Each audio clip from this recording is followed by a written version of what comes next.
Welcome to Bridgerton Fancast. Today I bring you much gossip from about the many lands, near and far and wide. I'm Michelle.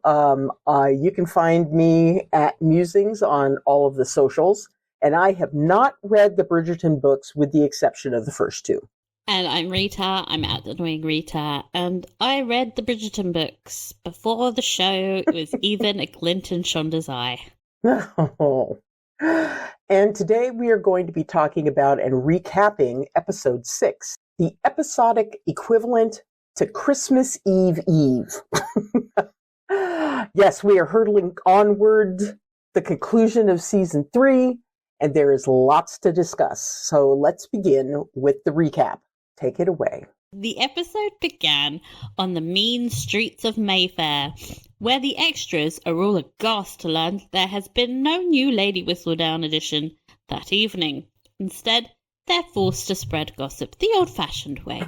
And the person on the receiving end of their criticism that day is Cressida, who they believe to be Lady Whistledown because, well, she's a bitch.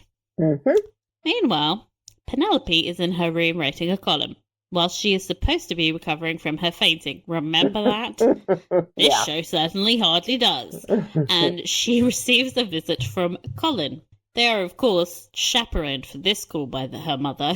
Where was this when she was off getting railed by Colin last episode?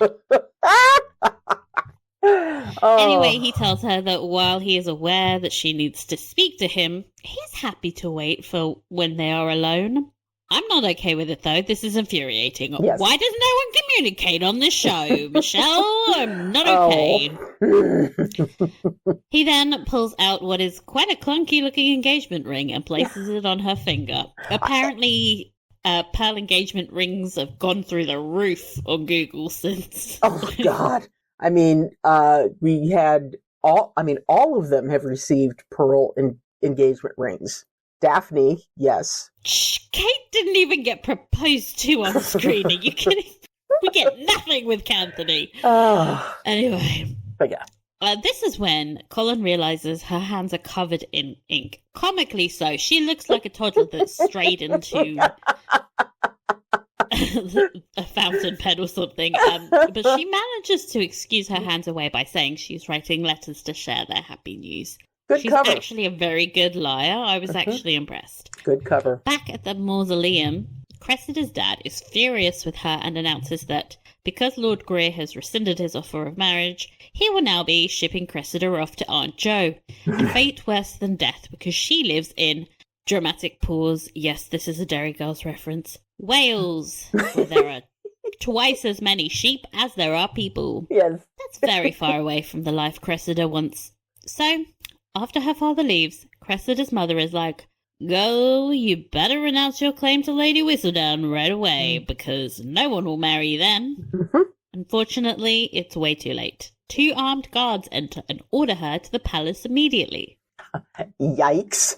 Meanwhile, Lady Danbury calls on the Mondriches because she takes her role as a black fairy godmother very seriously, and she is thrilled to learn Will is selling the club. She then suggests that they host a ball because apparently the only way to gain any favor in society is to throw lavish events. And we need a ball because otherwise we have 17 billion cutaways. So let's go for it, guys. Over at Bridgerton House, Lord Brother of Danbury, Mr. Anderson, calls on Violet. I refuse to learn his name. No, he is Brother of Danbury for now. Ever. He calls on Violet under the pretense of forgetting his hat. Oh, dear.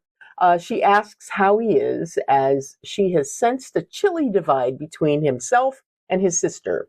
They say that they have some childhood grievances that have lingered, but he believes that they can work past it.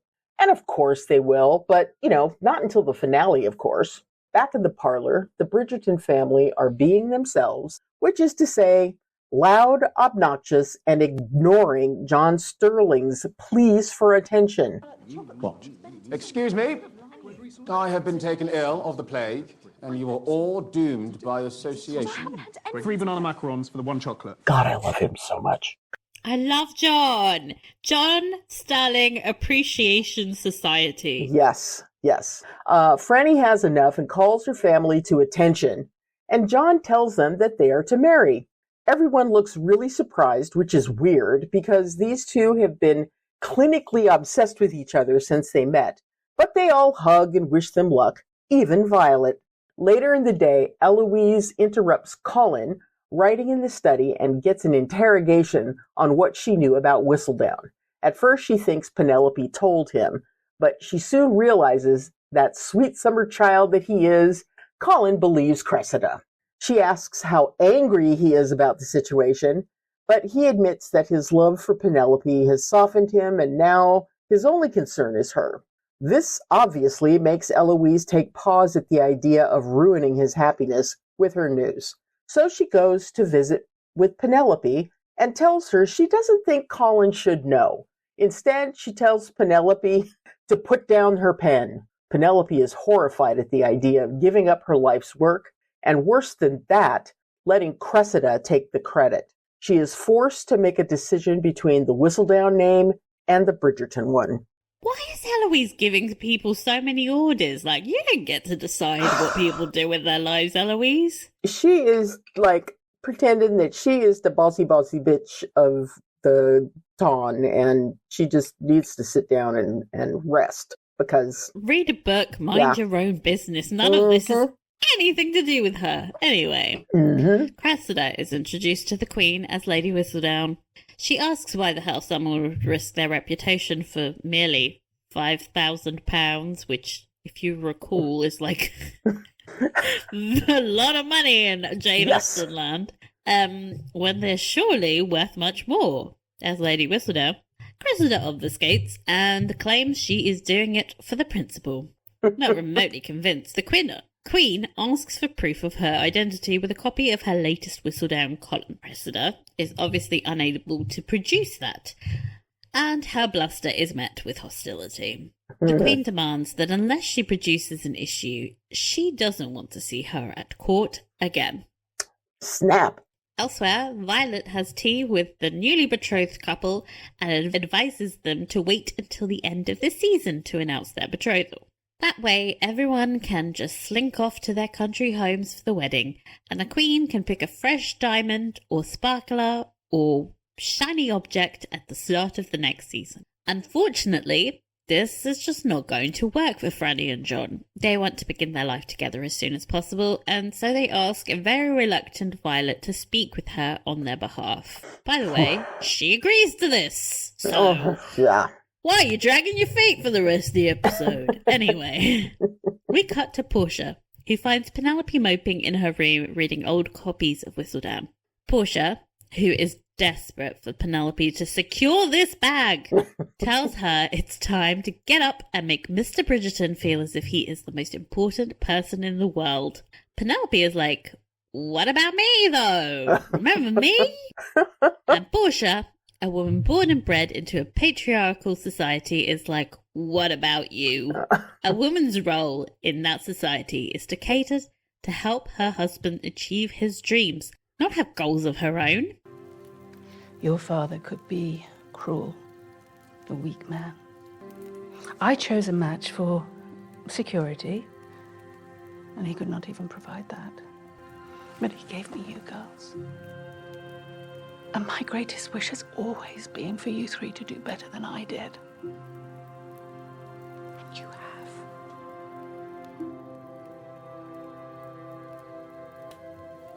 You're lucky, Penelope.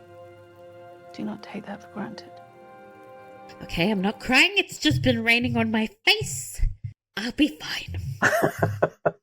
Well, let's lower the tone slightly and cut to Benedict in number 3, post-coital. She invites him to have dinner with her and her friend, Paul. After she met his family, still not quite over that, it is only fair that she invites him to meet someone who is close to her. This seems a reasonable request at the time, but now seems crazy. Like, he didn't want you to fuck his family, number 3. This is not remotely equivalent. But let's not get ahead of ourselves. Time for church. And the whole town is there to hear Penelope and Colin's banns as they are read ahead of their wedding.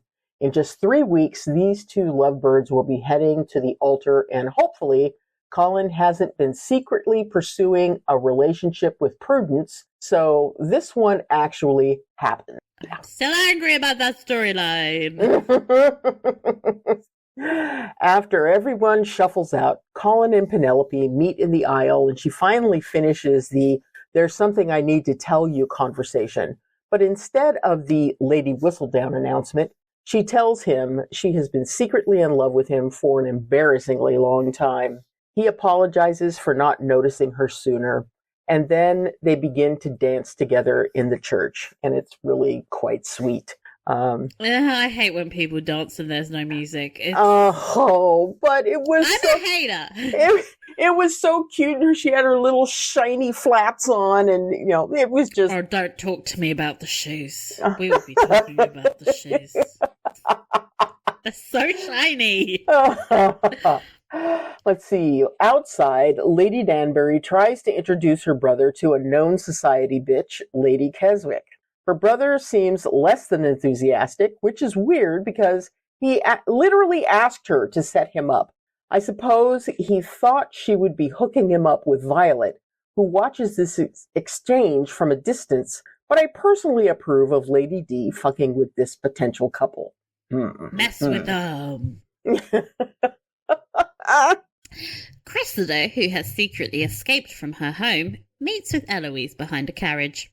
She is still pretending to be Whistledown throughout this entire conversation, which makes it really confusing because she's pretending to be Whistledown. Eloise knows she isn't Whistledown. It's weird. Oh, yeah. She asks her to join her in her Whistledown endeavour and help her write her next column. Eloise is hostile and tells her that not only will she not help her, but she refuses to be friends with her any longer.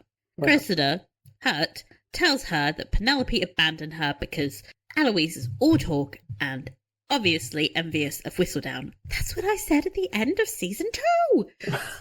She gets me. Hang on a second. You said you didn't say Penelope. I think you said Eloise. So you need to redo that one. Eloise agrees. She says after a season of being invisible, she now understands why someone would be driven to write such things. Invisible where? But we will talk about that later. Honestly. Bet you I've been watching a different season. I know, right? Across the yard, Lady Danbury and Violet are discussing her predicament. Violet is hesitant to approach the Queen about Franny's engagement because she fears that when pressed, her lukewarm enthusiasm for the match will show. I don't think the Queen gives that much of a shit, Violet. Calm down. Honestly. When Colin and Penelope approach them, she rushes to embrace Penelope with enthusiasm. Franny watches on, clearly heartbroken that her mother cannot find that level of excitement for her own match. I was ready to burn Violet down to the ground, you absolute witch. Burn the witch. How dare you make my Franny sad? Her little sad face. Yes. That evening, Penelope hides her Whistledown gear and burns any last vestiges of her secret persona. By contrast, over in Bridgerton House, Colin looks thrilled to be on a roll with his writing. Male privilege strikes again. Uh-huh. So instead of pursuing her career, Penelope spends her days planning her wedding, picking out napkins and plates with her mother. And to be fair, she seems to rather enjoy spending so much time with her mother. But, Yeah. give it a day. Yeah. It was sweet. Her mother will say something horrific. And Exactly. Oh, man. But, she all but accuses her daughter of being, a scheming hussy in grabbing Colin Bridgerton one day. And then she's like, okay, I'm going to repent and I'm going to be sweet as rain with my youngest daughter. The writing on this show can give you whiplash. Yeah, I can. Okay, in this next scene, I realized Madame Delacroix's shop had moved to a new location. To be fair to me, she hasn't been in this season a lot, and when she sees Penelope enter her shop, she is like, girl, it's been weeks. She wants an update on how she's going to juggle Whistledown now. Penelope tells her she is hanging up her quill, and Genevieve tries to mask her disappointment in her friend giving up her life's work for a basic white man. So instead, she offers to make her the most beautiful wedding dress ever. We have seen her previous work, so I won't hold my breath. Over at Cressida's house, she is facing the consequences of her new status as Whistledown. Her father, having been thrown out of his club and ostracized from society, has withdrawn her dowry in retaliation. Her only choice now is to write a column and use the £5,000 as a new dowry. Unfortunately, she is not much of a wit and even less of a writer, and her attempt at a column is questionable, to put it kindly. She brings much gossip from many lands. Yes, near and far, far and wide. It seems to just mostly be exclusively Mayfair. Like, it's a couple of streets, hon. We cut to the world's most bizarre dinner party, quote unquote, between Benedict, number 3, and some guy named Paul. When asked if he has any creative pursuits, Benedict is like, I sometimes dance at parties. Honestly, I hated the artist storyline, but I would give up my left knee to have it back so Benedict can stop pretending he has no goals. I missed the part where he gave up art. Yeah. Did that happen off screen? Why? It must have. What the fuck? Yes. Time for the Mondridge Ball. Everyone is dancing around a TARDIS. More on that later. It was filling up the whole dance floor. It was so like, what the hell? Lady Danbury introduces her brother to 3 more new women, and he looks longingly over at Violet.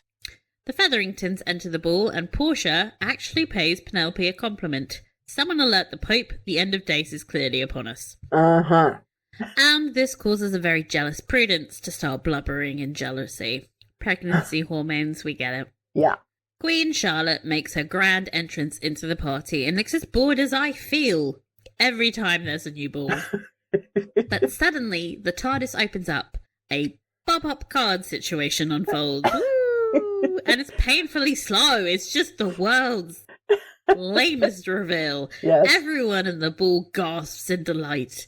And everyone at home is like, what the fuck is going on? What is this? Well, whatever. It impresses the Queen enough that she sticks around for another dance, I guess. Wow. That's kind of sad. That this thing opening up in the middle of the room and taking up even more of the dance floor is enough for the Queen to go, okay, I'll stick around. I have seen dances in bird cages, okay, on the show, and I'm supposed to be impressed by some pop-up card situation. Franny approaches her mother and suggests she speaks to the Queen now while she's in a good mood. Violet, who couldn't be direct if her life depended on it, tries to get out of it. But Francesca, who I do suspect might be the smartest Bridgerton after Hyacinth, sees straight through her mother's very thin veneer. You have been perfunctory in your support. Lord Kilmartin is delightful. But I just... Just what, Mama? Not every attachment must be dramatic and hard-fought. What John and I have is easy, and I love him, Mama. Even if it is not the love that you want for me. Violet, please. These kids are adorable, Violet. Violet, what is wrong with you? Violet, upset at being called out, leaves the party. I don't know how she's upset. Why are you upset? You're the problem. Anyway, Lady Danbury catches her brother sneaking out after her and calls him out, telling him she is her friend, not yours, and he cannot take another thing from her. He's dismissive, thinking her jealousy stems from his status as his father's favourite child or whatever, but she corrects him. See, years ago, her brother stopped her escaping the night before her wedding by telling her father, and she has never forgiven him because, years of rape. Yeah. To be honest, if you're going to hold a grudge, this is a pretty legitimate one. I'm Team Danbury. She storms off after Violet. Anyway, so back to the threesome. I'm now calling him number 4. Number 4 and Benedict are giggling on the balcony together after dinner, and when they go back inside, number 4 tells number 3 that his suspicions about Benedict may be correct. I mean, we all had those suspicions, didn't we? Suspicions. So, we know what he's talking about, but when Benedict finds them making out, they ask him to join him, which, by the way... What the fuck? This show in threesomes. Benedict massively freaks out and runs away. Gay panic, but not the usual kind of gay panic. The cool kind of gay panic. Yay. Oh, and I'm sure we will talk about this later. But we were talking about when did he quit art. I think maybe it was when he freaked out after seeing his friend, the artist dude. No, because he went to art school in season 2.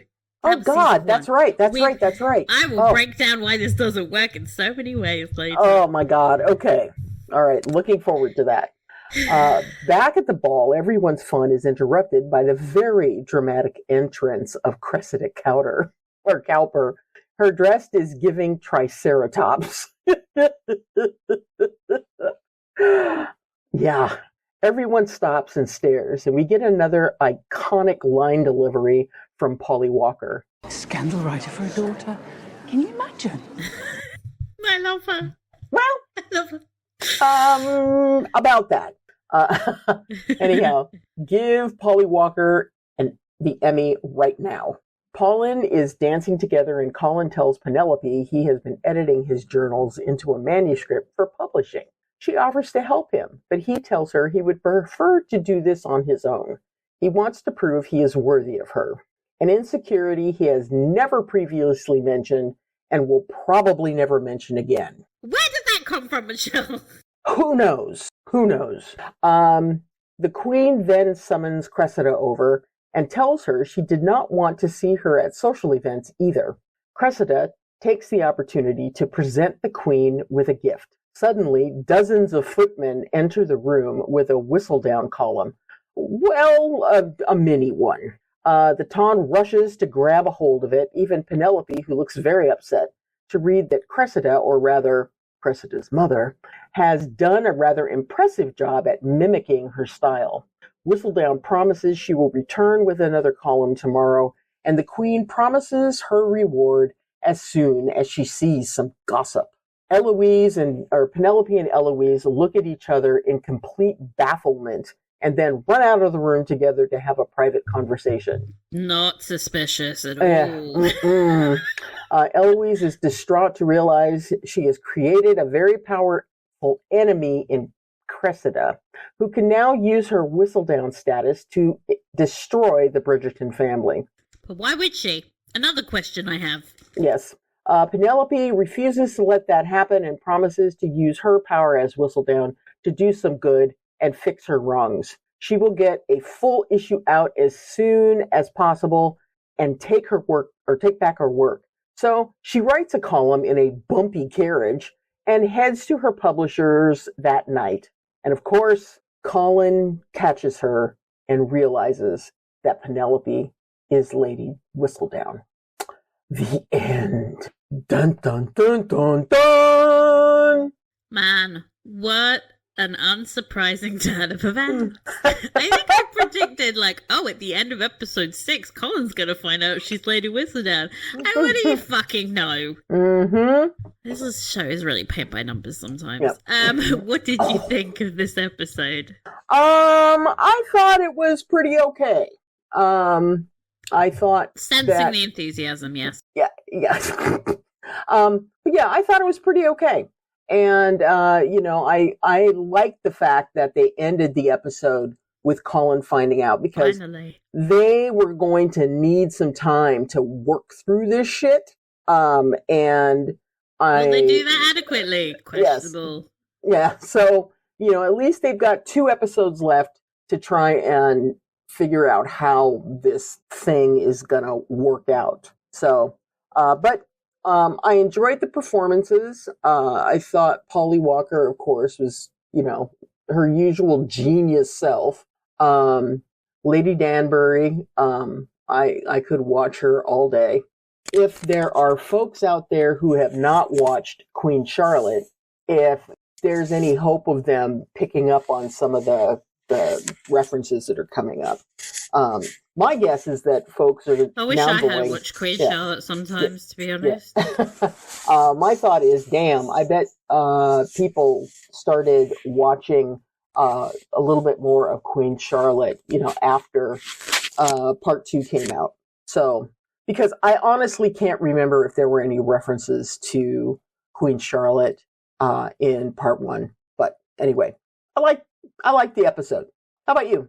Yeah, it was a bit of a mixed bag because there was some really amazing scenes, and then there was some really truly shitty scenes, and it was a bumpy ride. I think one thing that really occurred to me this episode, and I think it's an issue that runs throughout this whole season, but was really prevalent, was just how little Colin there is. He does not really have much of a role to play at all between, the main Queen Charlotte, Lady Whistledown, Penelope's struggles issues between her work and her marriage. It just felt like he is more of a problem that Penelope has to navigate, that, the actual fucking male lead of the season and as important as her.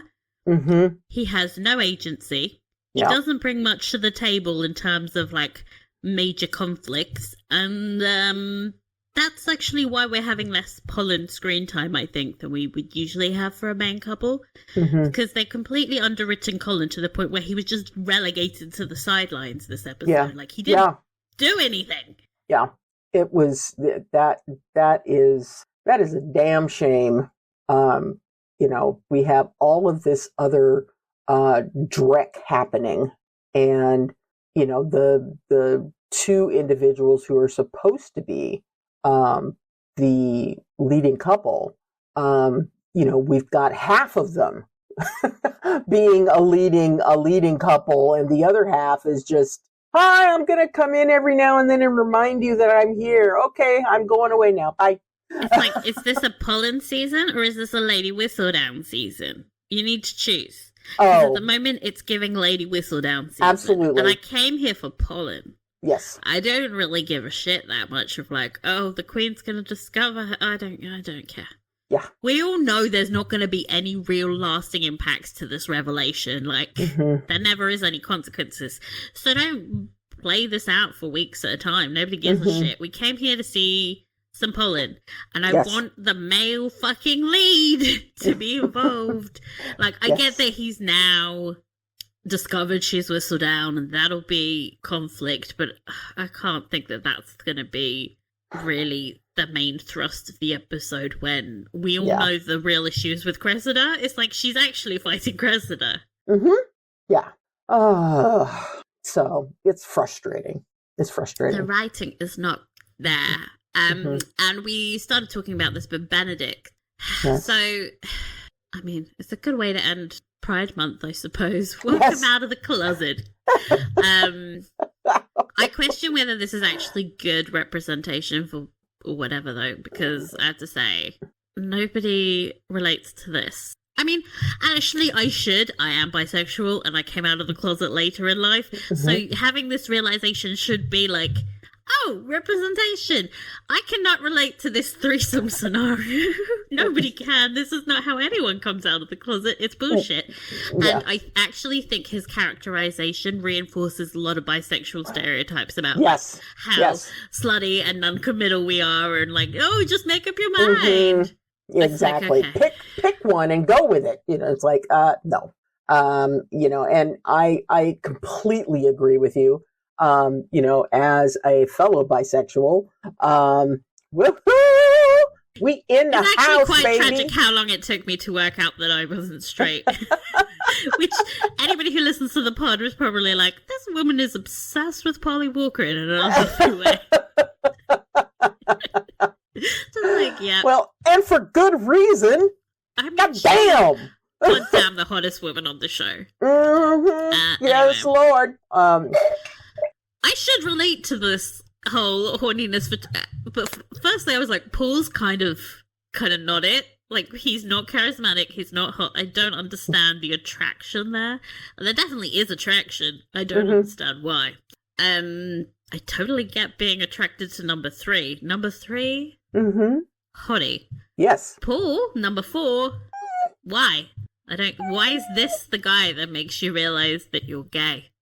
This guy? When we could have had the dude from season 1? Seriously. That guy makes you question your sexuality, not Paul, who has the charisma of an old shoe. I think the main problem with this, is that it should have happened in season 2, because in season 1 they had all these questions come up about his sexuality. Then they ignored it for the whole of season 2, where he went to art school and started fucking that lady. Yeah. Number 2. I mean, perfect opportunity to explore that while he was in art school, but what if he had a threesome in art school? That would have made more sense. Yeah. This whole scenario feels very incongruous to everything that happened in season 2. We still don't know why he left art school or what the fuck's going on there. Yeah. The writing for Benedict makes no sense. It's like they're relying on the fact that the actor is quite charming to try and make this work, and it's just still flopping. And quite honestly, I don't find number 3 and number 4 compelling. Yeah. Neither do I. And neither would I consider something out chicka wow wow with these two. But I don't want to see them have sex. No. And that really doesn't need to happen. But anyhow, I also think if I suspect one of my acquaintances might be gay and I want them to join in on my situation, that's not the way I handle it. No! God! It's like, oh, we had a dinner party and everything was great and, in the middle of making out, hey, do you want to join in? Yeah. You'd be like, no. Also, what is it with this show and threesomes? Yeah. There was threesomes in season 1. Mm-hmm. Actually, there wasn't any threesomes in season 2. We had lovely glimpses of threesomes with Colin as he was exploring this personality that he was trying on for size. Thank you. No. This show is just threesomes. do you? And we don't find them interesting.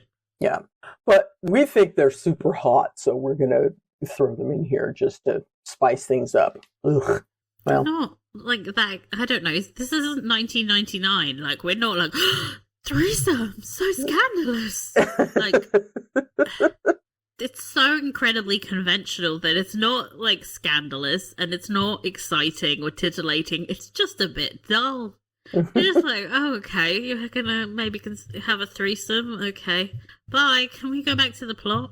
Yeah. Can we get back to the main plot here? Thank you. It was just, I mean, on all of my rewatches of this episode, I just fast forwarded through anything that had Benedict in it. I was just like, okay, I don't need to see this. There are other things that I want to see. So I'm sorry, Benedict. I'm not sorry, Benedict. You're uninteresting. Okay, why is this show an hour and 7 minutes long? Because the first 45 minutes, nothing really happened, and then suddenly it was oh shit, quick plot, all of the plot, 15 minutes to go, plot it up. Well, and I mean, is this the longest episode so far? Because I thought that all of them were, clocking in at under an hour. Part 1 was deliciously short. Yeah. And now they've got to make up for it because they only have 8 episodes to try and get anywhere with all 11 billion plot lines. And yet still nothing is happening. Yeah. Yeah. It's like so much is happening that nothing is happening because they're cutting through. They've got so many storylines that they can only get so far in each storyline an episode. So it takes like forever for anything to happen, and then when it finally happens, you're like, "Oh my god, what the fuck!" The pacing is just so messed up on the show. It's bad. Oof. I wonder if you were binging, it would probably be easier. I think on rewatch it's I think so. I think so. We're just making sad faces at each other at this point. So I want to talk about something happier. Yes.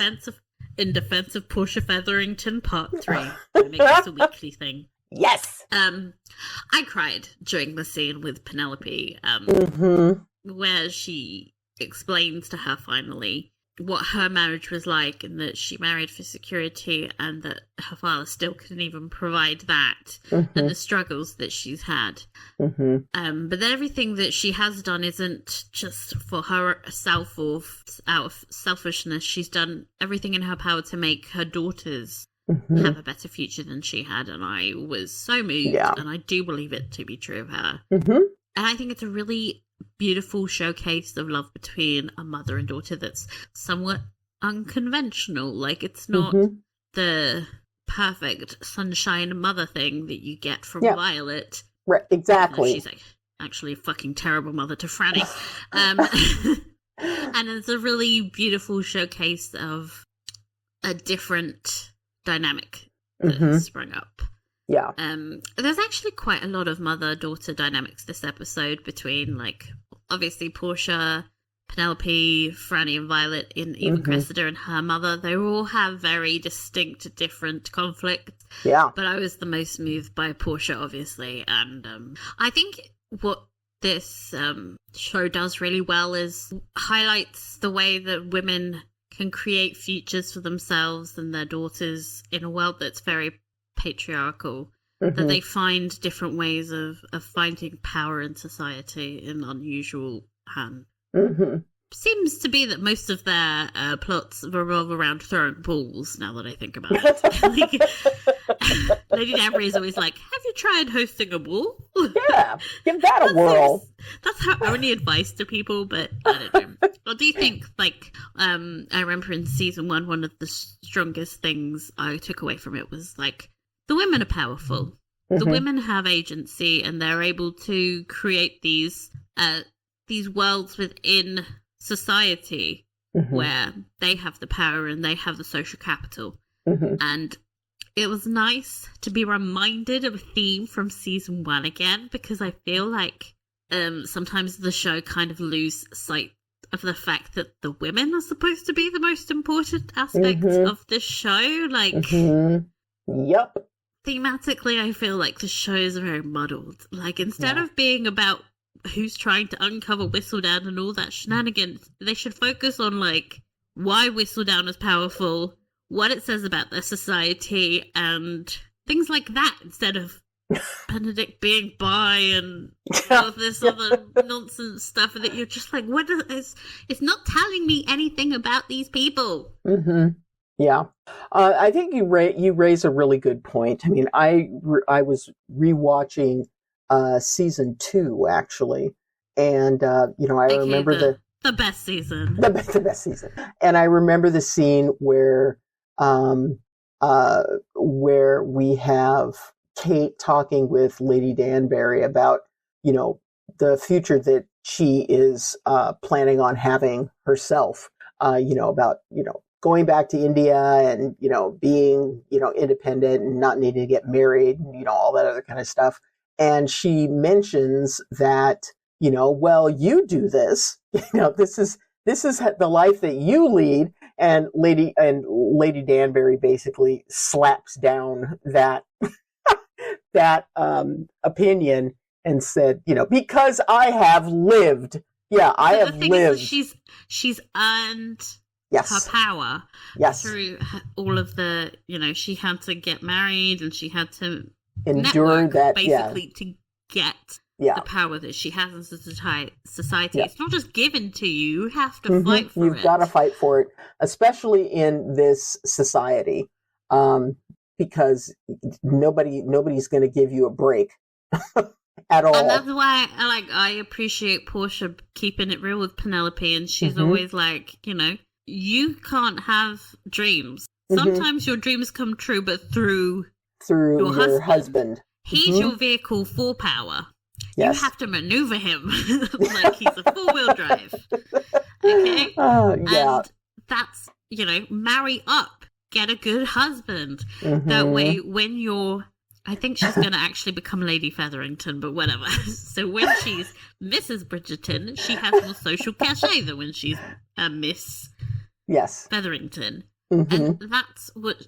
And I like that she's like, well, until you've gone down the aisle at least, because she's always like with that caveat of, once you're married, things change. Yes. And you don't have to go running after him because you've secured the bag. Yes. She keeps it real. I also appreciate the way she's so happy that Penelope is happy.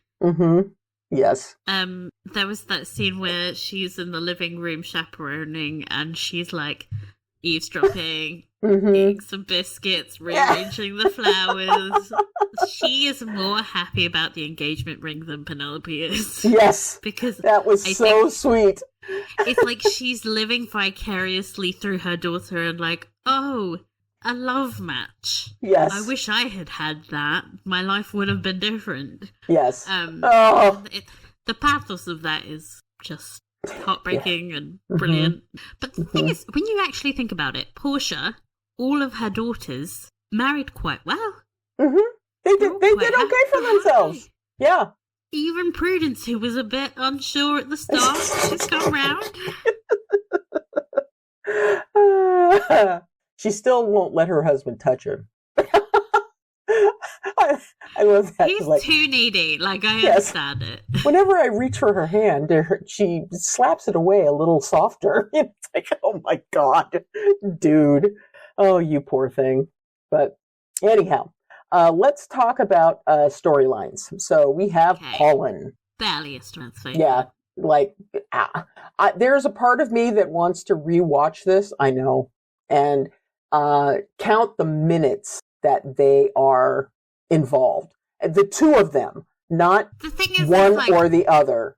They had screen time, but not all of it was really that. Here's the thing.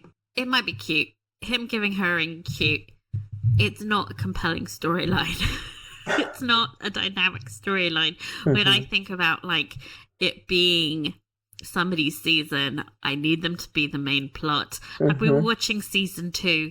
Kate and Anthony might have been like barely together, but like all of their storylines were about each other and their longing for each other, and that was the main dynamic. Yeah. Like, even like Simon and Daphne were married at this point, but their storylines were about their conflict with each other. Penelope is in a different storyline with Cressida, and that's her main concern this episode. So Pollen isn't, like, they have Pollen scenes, but is it compelling? It good? No. Yes. No, and it's not compelling. No. It feels like filler. It's like the scene in the church was like, quick, we need to give the fans something they like. It felt like they weren't being written as the main thrust of the show. They're a side plot in their own season. Yeah.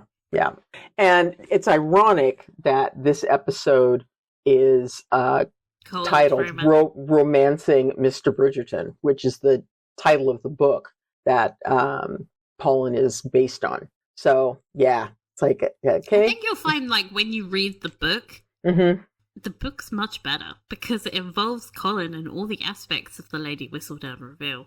Nice. I am going to buy the audiobook for this, and I'm going to get started on it. Although I don't know, since we still have a couple of episodes left, whether or not I may wind up spoiling myself. But I will know when I need to stop listening to it. Yeah. Also, like, we're gonna have to do a book club. So yes. Well, you're gonna have 2 times might be a better, because the first time you listen to something, it's like, I want to know what happens next. The second time you can analyze it. So Yeah. and how it works. So that's what I'm going to do. Anyway. Yeah. Penelope and Eloise. Obviously Cressida becoming Whistledown has united them, but I'm very confused by everything surrounding Eloise at the moment because she's so upset with Cressida. And was she really is rude to her. Yeah. It's like, I can no longer be friends with you. Like, why? Holy shit. Your friend actually is Whistledown. You can be friends with Penelope, who actually was Whistledown and said all those things, but not Cressida. But not Cressida. Pretending to be Whistledown. I'm very confused. Yeah.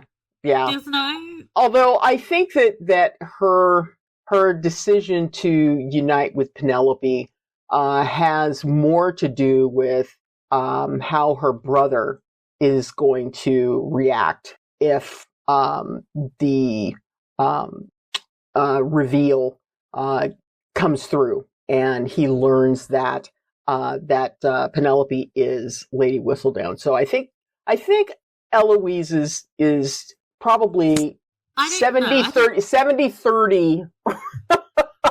I think what this proves to me is that there's no logic behind it. This isn't about whether Cressida or Colin or anything. This is just Eloise has always wanted to be friends with Penelope. She was just mad at her for a little bit. And what we've got all season is her staring at her and going and speaking to her, and obviously she wants to be friends with Penelope. She likes Penelope. Yep. Now she has an excuse to act on those emotions she has and that friendship she has. There's no logic. I don't think it makes any sense. It doesn't make any sense. Like when she was like, oh, we've created a monster. Cressida's going to attack my family. I was like, based on what are you... What? Where's that come from? Do you think the person that has actually attacked your family is Penelope? This doesn't make any sense. Yeah. It's like, you think she's going to attack your family because you said, I can no longer be friends with you. Yeah. She'd attack you. Why would she attack your family? No, seriously. Ugh. If I was Cressida, I would write a very scathing article about how you're a bitch, but I wouldn't attack your family. Seriously. Ugh. It doesn't really make any sense. No. She's very flip-floppy, Eloise, anyway. Yeah. So let's not try and find logic in this. Yeah. Miss Cressida. Oh my god. Here's the thing. I think Cressida might be one of my favourite characters now because I loved her this week. She's this amazing mixture of the most tragic character on the show and hilariously unintentionally funny with her terrible writing skills. Yes. And the way she's like, I've come here, I've snuck out incognito, and then she's a gigantic puff. Exactly. and her hair is basically looking like a cake topper. And, it's like, oh, I snuck out. How do you sneak out in this, 80-yard dress? She's like a walking cupcake of like a pink cupcake. Yes. It was so Although funny. then she shows up at the Mondrich's ball in this like siren red dress. Oh, I loved that look. That was amazing. That was amazing. Like Cressida on crack. Yes. Full on. It was the most extra thing I've ever seen. Yeah. But then you start to think about it. It's like, okay, you have no money. Remember? You don't have any money anymore. Before she lost all of her dowry. Well, why would she order a dress like that before all of this craziness started happening? I know, I'm trying to find logic. Why did she order any of the dresses she's worn this season? Remember the one where she was in a neck brace? Like, it doesn't make sense.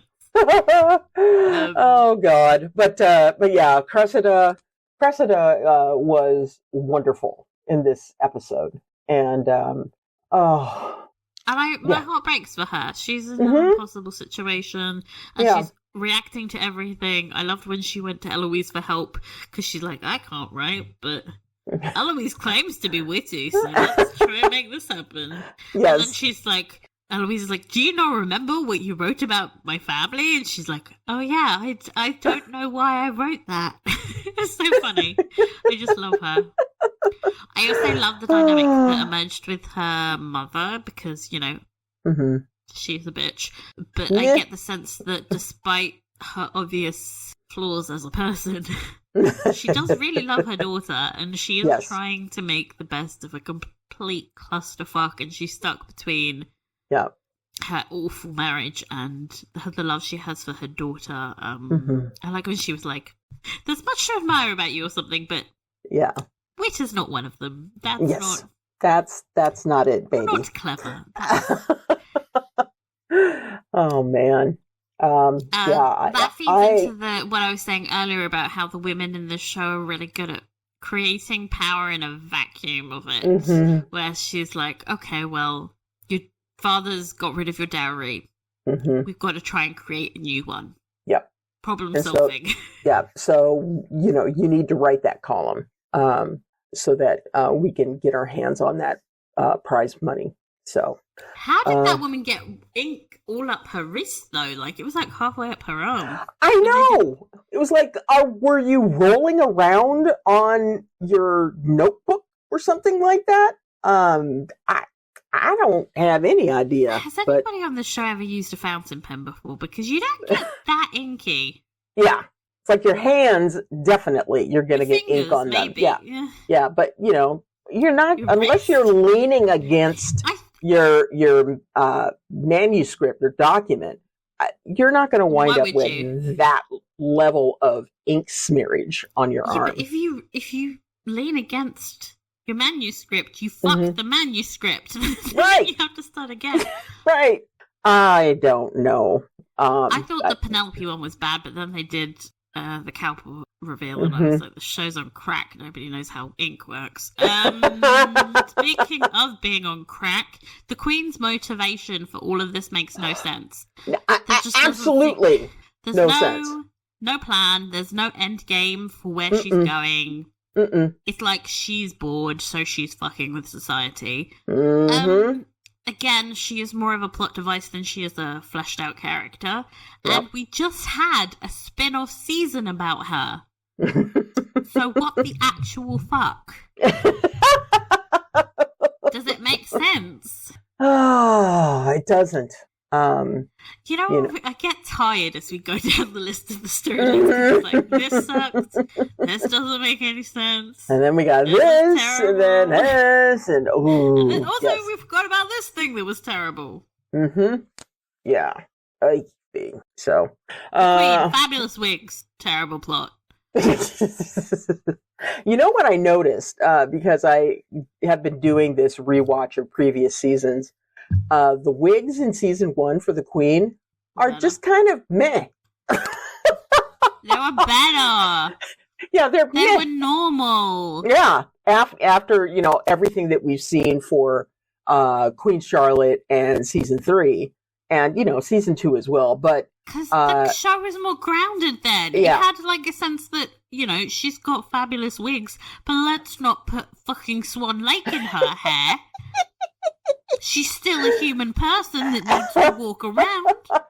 Now the show is like everybody is on crack and they're making the wildest style choices you ever seen. Yeah. And we were impressed with her wigs in season 1, so you can't go and say, oh, they were meh. We liked them. They were impressive. Yes, we did. They won an Emmy. They have not won an Emmy since. I will say that they are meh in comparison to what they're now rigging up.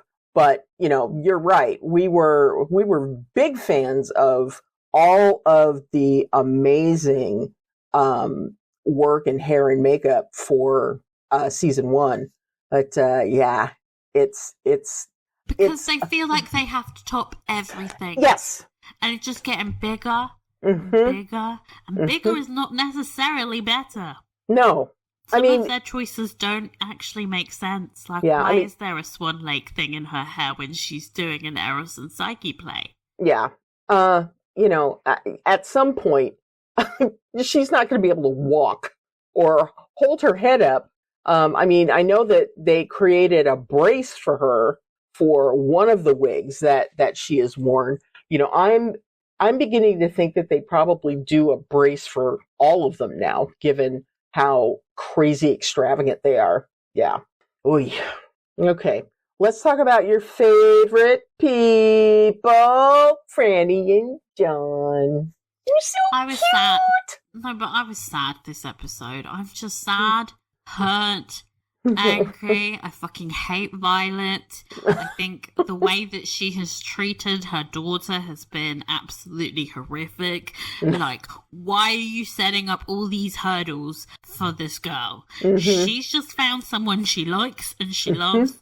That should be satisfying to you. He will treat her very nice and she will be very happy. Shut the fuck up and stop ruining this for them. Yes. You know, and it's like, dude, this doesn't need to be like... Nobody got a head injury, so it's not true love. Right. You know, and it doesn't need to be, you know, Simon and Daphne, where we have a duel in the middle of this whole thing that winds up getting them together. It doesn't need to be toxic, all crazy fireworks and incendiary devices, you know? Also, I'm not seeing how Colin are any fucking different. It's not like they're doing fireworks and nobody's getting stabbed or whatever. Nobody has jeopardized their relationship with the Queen of England. Like, nothing like that. He just went in a carriage, fingered her, and then they got engaged. But she's, like, fully on board. Penelope is, let's game on. And it's annoying because I think the show is trying to undermine the John and Franny relationship, and I'm like, fuck you, show. Fuck you. Because this ship is legitimate, and Franny loves him, and shut up. Oh, God. I wonder what... No, I'm not even going to say it. Season 4 is going to be like. The rage I have about me. Yeah, but also it's like, I just think like as a mother, that is highly fucked up behaviour that they're normalising. It's like, oh, she's just constantly undermining her daughter's future husband. That's great. Yeah, and then projecting all the shit on Queen Charlotte like it has anything to do. Queen Charlotte doesn't give a shit. Yeah. Queen Charlotte has never given a shit. Shut up, Violet. I'm back on the Violet hate train. It's been a while. She had a good 6-episode run, but we're back on board, baby. Oh, Lord. God help us for where we're going next with this. Okay, Mondriches. Well, we'll close this club. And I think what I liked about that is I realised, like, oh, Will had to give up his dream. Just the way Penelope had to. So it's like, yay, finally some equality. Everyone gets to lose their hopes and dreams. Yes. But obviously, like with Will, this isn't even his real dream. This was like his backup dream after the boxing failed. So it's, I don't care. I don't care. I didn't care before. I don't care now. No. I loved how happy Lady Danbury was because I was on board with it. I too was going, yay! And I loved how they pivoted the loss of the club to putting on a ball, and because they entertain. That's what they do. So in theory, good until I saw the actual ball itself, and then I wasn't very impressed. Oh my God, I will never be able to see that thing in the middle of the room without thinking it's a TARDIS. It's never. A bloody TARDIS. Yeah. That was perfection. All of it was ugly. Their choices were bad. Yeah. But I'm glad that we're starting to see them becoming more accustomed with, this new life that they have, as a result of their son being a dudette. Or no, he's not a dudette, but, being a lord. Yes. I mean, happy for them. Wishing them luck. Hope they don't have any more storylines. Yeah, they can fade off into the background now. That would be fine. That would be fun. Lady Danbury and her brother. Now, this was an interesting storyline. Mm-hmm.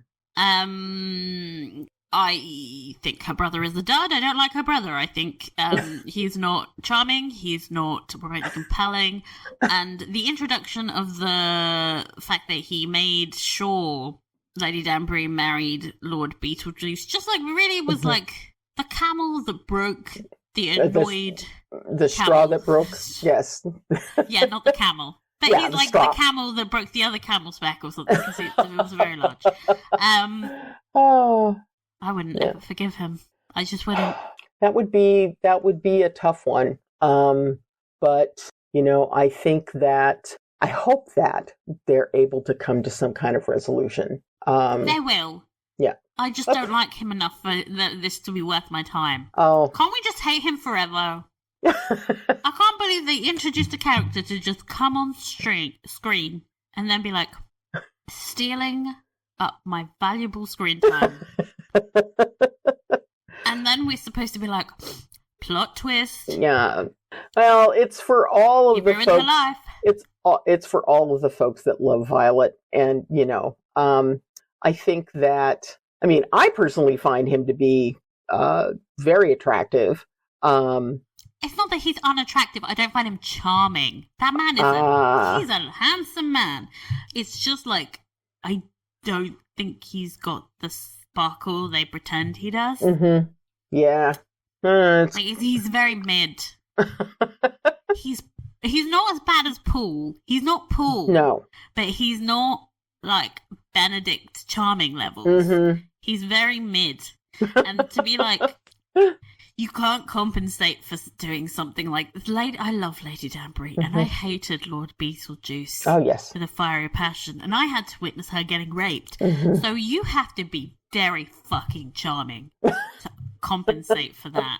And he's just not it. He's just not. And the way he was kind of like, oh, is this because I was the favourite son? I was like, how do you not comprehend what's going on here? Yeah. Yeah. Oh, God. Also, do we need the storyline? Not really. Unless... What's he bringing to this show that they had to create this character? Because it's not like because I feel like they could have Lady Danbury work through some of the shit that we learned in Queen Charlotte in a different way. They didn't need to create another character and have him on the show for this. We already have 17,000 characters.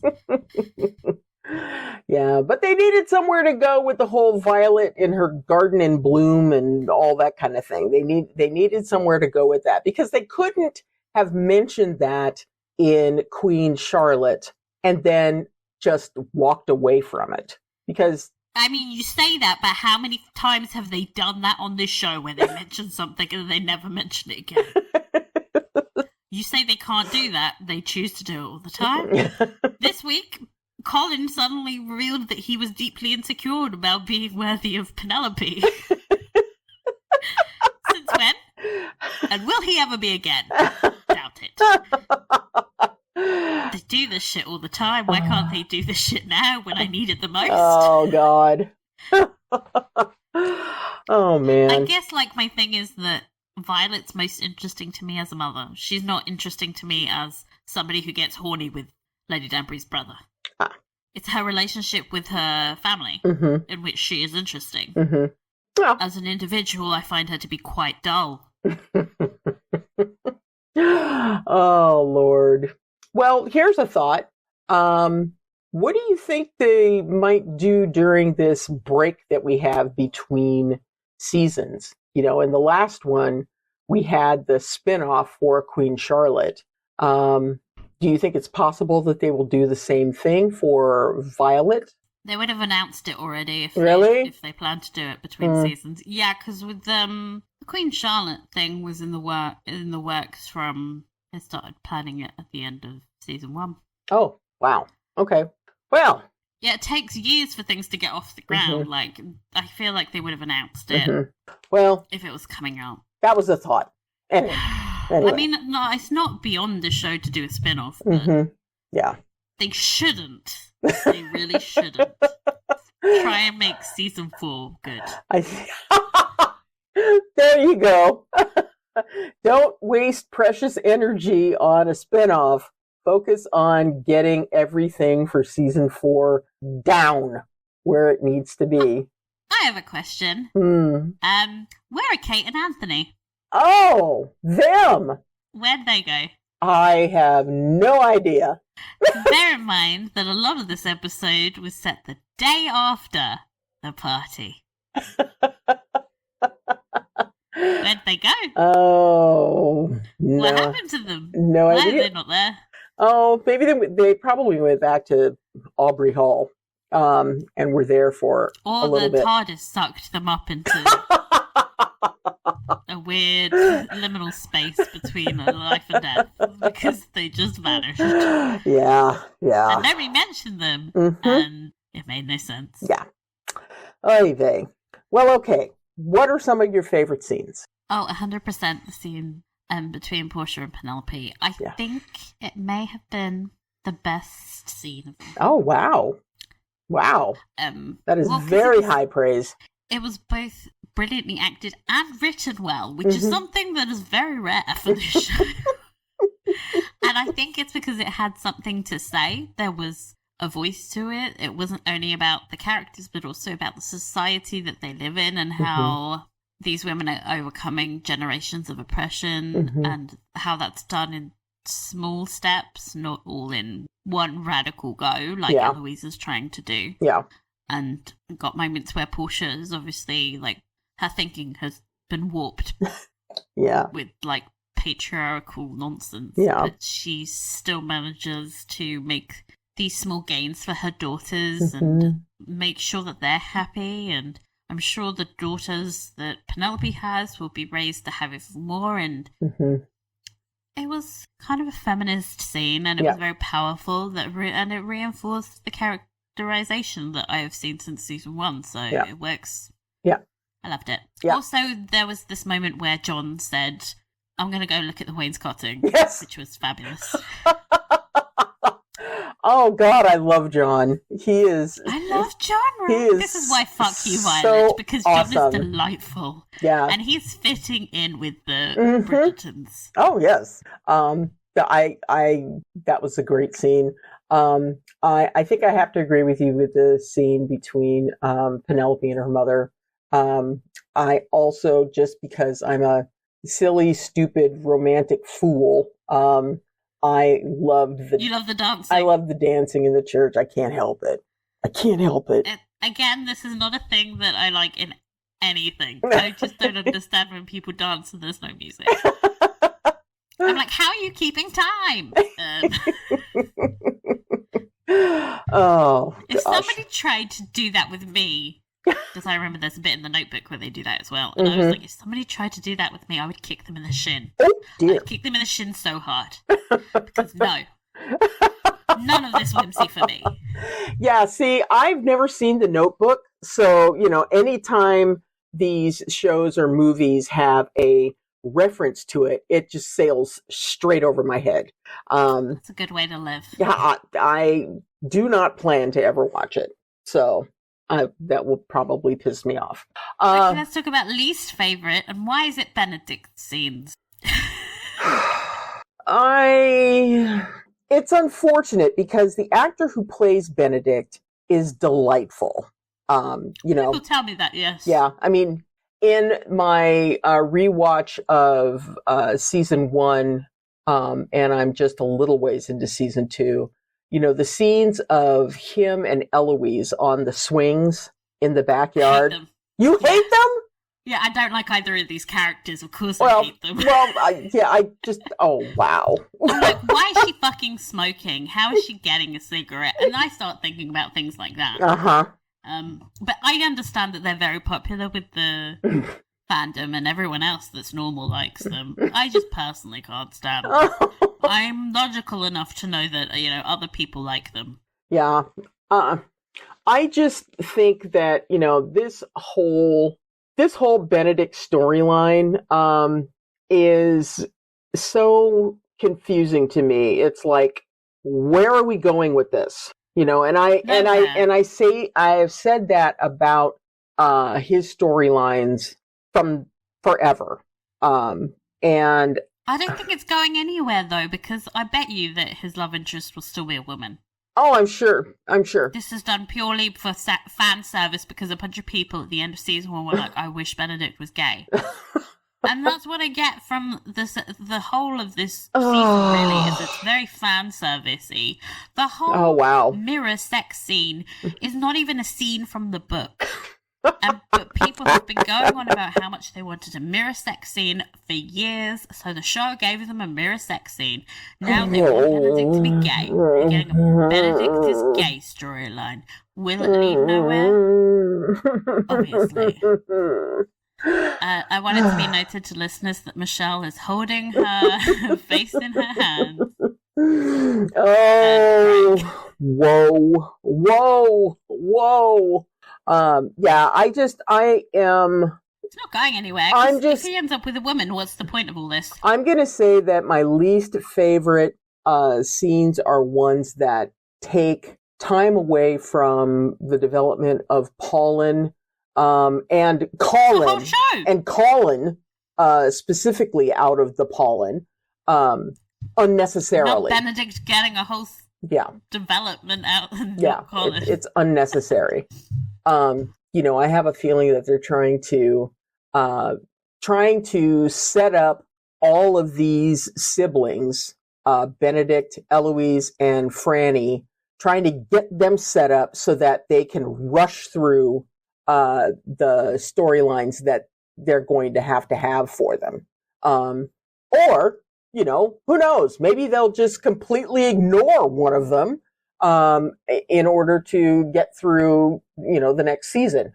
I don't know.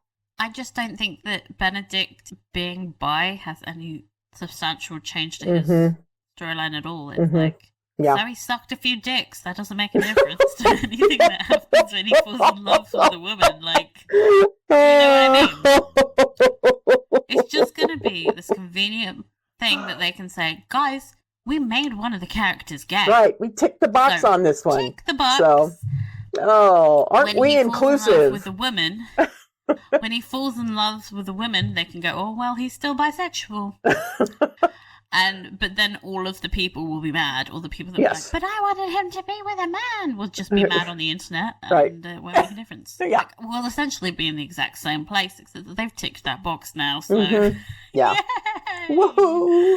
Don't you feel represented? No. No. Mm-mm. I also really hate this whole thing that he's suddenly got no direction when it's entirely voluntary, whether he pursues his art or not. It's Anthony gave you art school. You could be pursuing your art if you wanted to. So don't keep complaining about having no direction. This is entirely a choice. Yep. And it's such a privileged white dude thing to be like, oh no, I have all this money and all this opportunity, but I have no direction. I have no idea where it needs to go. Boo-hoo. Whoa. Yeah. Mm-mm. People have real problems. Yeah. And then people are like, why don't you like Benedict? It's because I don't care how charming you think the actor is. The actual writing for the character is incredibly unlikable. Yeah. I am looking forward to reading his book because I would like to see expectations. I would like to see where it could have gone, I guess. Yeah. He's not very likable in the book. Really? That's the thing. Oh, shit. He's nothing like he is on the show. Oh, really? No, he's extremely privileged, directionless. That's a thing. But he's obviously not bisexual. All of his friends are quite rapey. He's entitled. He's manipulative. He's kind of a misogynist at certain points. It's very...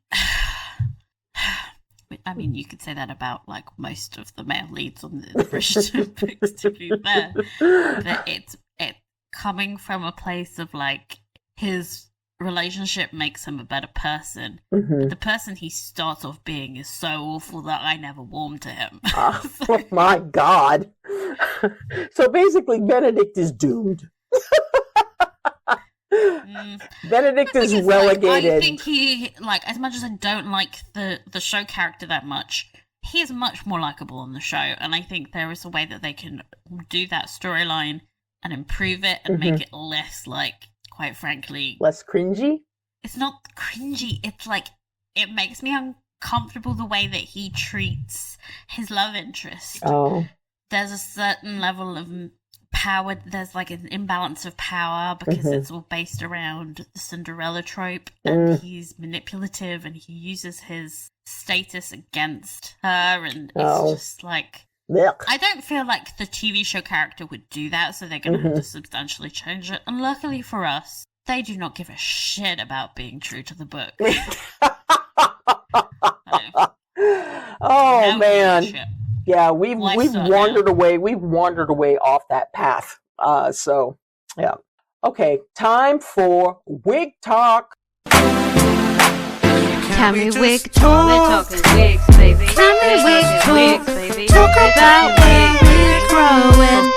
We were talking about Queen Charlotte's wig. My favourite was the wig she wore in St James's Palace, where it had like this hollowed in shape, like black petals on the inside. And I was like, it kind of looks like a black hole that is sucking up out of all of the joy out of this season. Oh and my God. Like, please. That is so on point. Oh Lord. Yeah. Her wigs were pretty... They weren't as crazy as the whole swan thing. I think the swan thing was nuts. Supernova black hole wig had been in season 1, we would be like, that's crazy. But in season 3, it's like, okay, Tuesday. You guys, it's Tuesday. It's like, all right, you're gonna go for it. So let's see what craziness you've come up with this week. Oh man, frustrating. Any other wigs? Mostly, I'm just like, yeah. I'm like a meh. Yeah, I mean, I guess Penelope's wigs are doing okay, except for the crazy high forehead, 5 head. I'm sick of her hair being down. I sent you that meme about her looking like Jessica Rabbit. Yes. Now I can't unsee. It's like half of it is just plastered to her face, like it's super glued. Yeah. Bitch, put your hair up. I think that they've made their point about, how beautiful Penelope is, that they can go with some lovely updos at this point, and she would be repetitive, isn't it? Even more beautiful. Yes. It's like she's turned into a cartoon, like that can only have one hair. Yeah. She's in her uniform. Oh my God, if this continues season, I will get a full-blown migraine. I hope not. I think we will need to have it go into nice updo. Kate can have a whole wardrobe refresh. Why can't she just put her hair in a bun? Yeah. Why not? Speaking of costumes, this week I wanted to. I don't have anything nice to say at this point. I don't all the joy has been robbed. Like season 1, I loved the costumes. Now I find them tacky. There was glittery fucking tweed in 3 or 4 different outfits. Glitter tweed. Who was wearing glitter tweed? Lady Danbury. Oh my God, Eloise. Some extras. Let's talk about Eloise, who was in a glittery beaded feather gown. Eloise. Does it make any fucking sense? Eloise. I know that characterization out of the window. Yeah, I know that, they're trying to go off of the, I'm going to give this season a try, blah, blah, blah, updated wardrobe. But, I mean, she wouldn't wear a feather. Thank you. Don't you remember how she reacted to the feathers in season 2? One of those, but all 3 in one look, and it looked so heavy and uncomfortable. And I was like, no. There's no characterization in this anymore. Everything's tacky. Also, when she was sitting in the study with Colin, she lifted up her feet, and I saw a visible high heel, clunky high heel. I mean, we're talking about a good 4-inch clunky heel, shiny metal high heel. So this bullshit about we went with Milano Blahnik because we thought that their silhouettes were similar to the Regency period. Oh yeah, were people in 4-inch heels then? People were in 4-inch heels in the Regency period. Yeah, no, not really. Yeah, no, not really. Mm-mm. They can absolutely fuck off. I'm absolutely done with them. The costume department has ruined this show, quite frankly. It's no longer Rita. anything that I like looking at. Oh, It's hideous. Oh, Rita.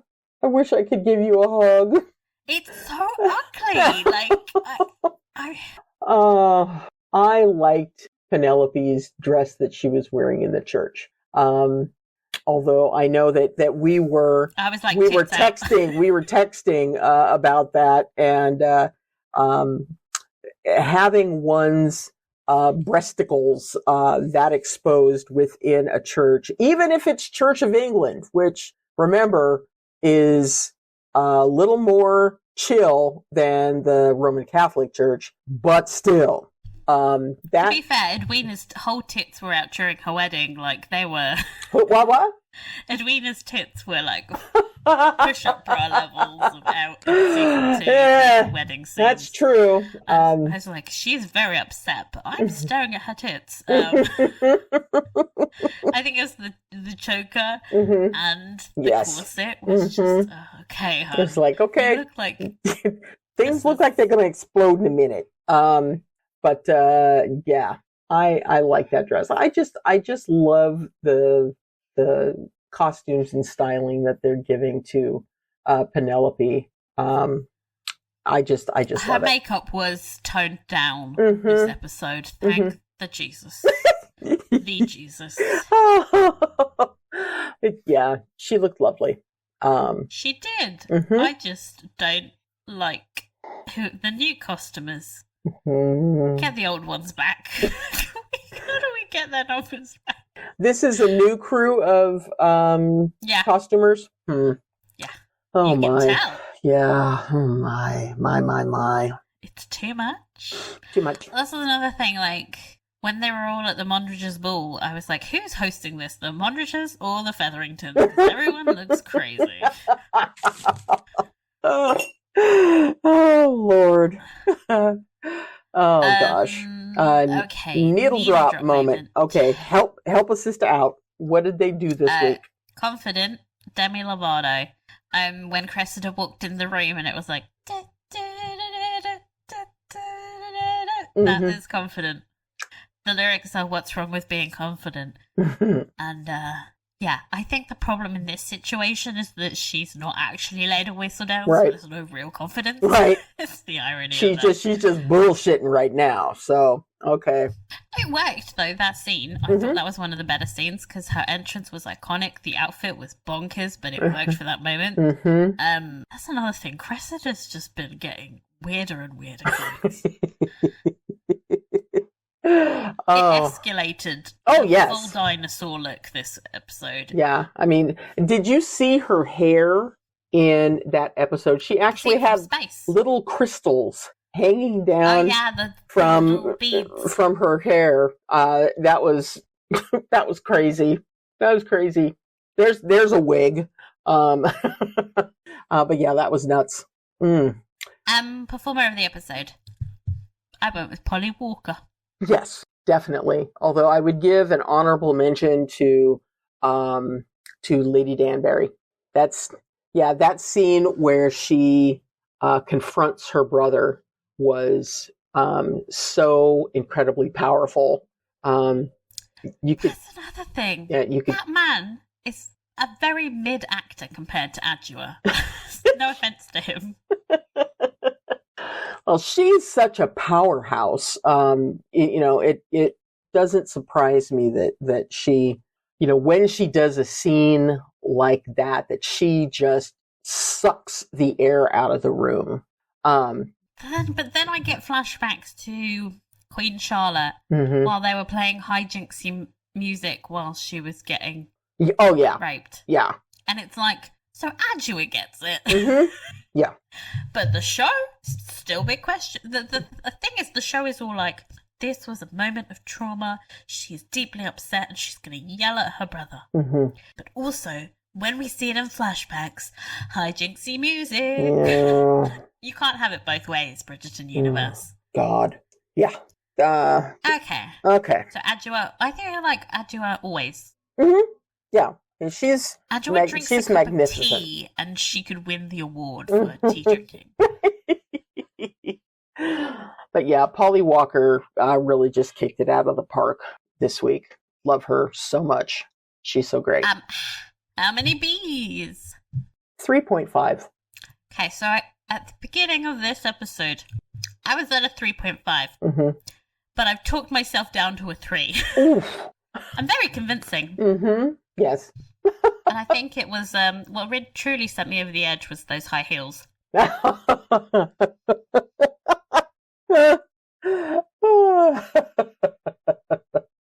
Oh my.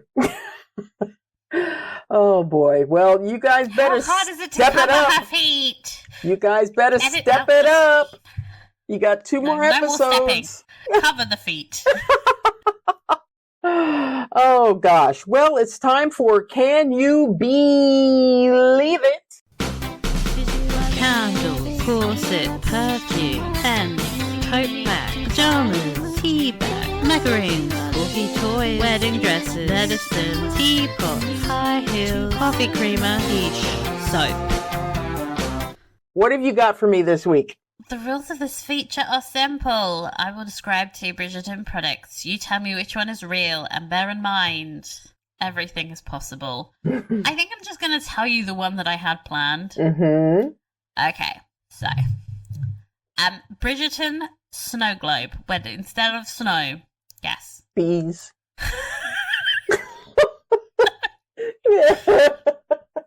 Wisteria petals.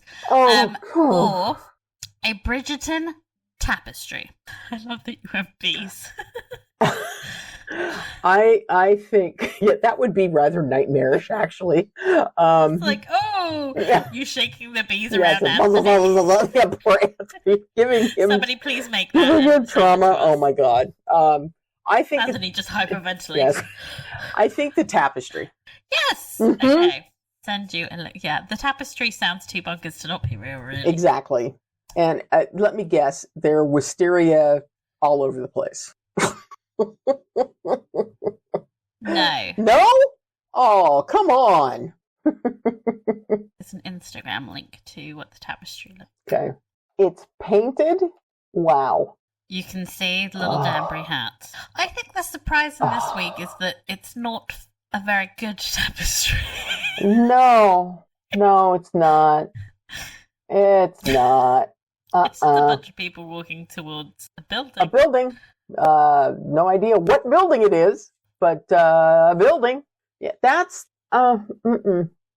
How much do you think this tapestry Oh costs? shit! Here we go. 150. £1,000. No. 150. The way this shit has been overpriced, that's what I'm going with. 150. I'm happy to announce it's only $100. Oh well, it's a fucking bargain. They probably sold out of it, which is why it's no longer available. Because Yeah. yeah, Because everybody wanted the weird painting of a Wow. building in the back of people's heads. that's no, thank you.